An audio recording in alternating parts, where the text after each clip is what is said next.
So, anybody looking for a house, one of the big questions is, do you want a homeowners association or do you want to run away with your hair on fire saying, I don't want a homeowners association? It's kind of a Coke and Pepsi choice. Why might you want a homeowners association? Well, you might want restrictions on activities and construction to say, no purple houses, no camels in the front yard. You can't have raging parties and you can't be Airbnb where you can rent Girls Gone Wild weekends for 7 days. No Quonset huts next to you. Those might be the kind of reasons you want an HOA. That said, there is some liberty to having no HOA.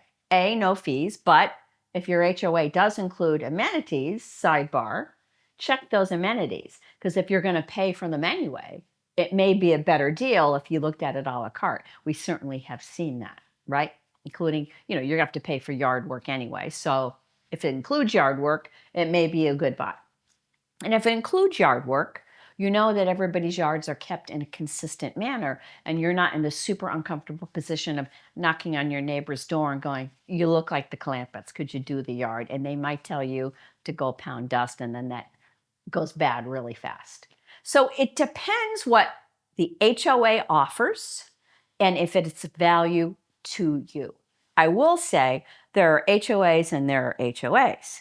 We have a running joke in our office about the silliest, ridiculous, most Karen kind of HOAs. I mean, nobody wants to live in an association where you've got a bunch of Karens driving around in a golf cart with their clipboards, like checking the height of your grass. Nobody wants that.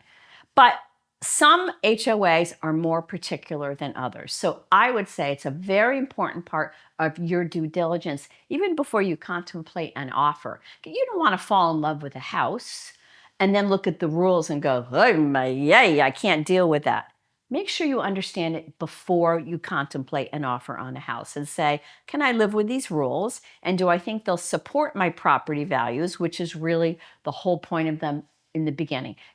That's the concept, is to support property values. But if they go too far, you may say that can also hurt property values. Because if the HOA gets a reputation for being a bunch of Karens or now maybe Margarets, that's not good either, right?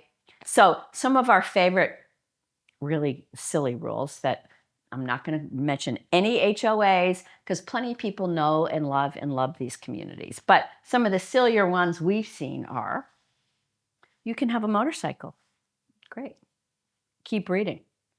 You can't turn it on. You've got to roll it out to the front gate before you can turn it on. That's not a lot of fun, and I would also say probably super hard to enforce.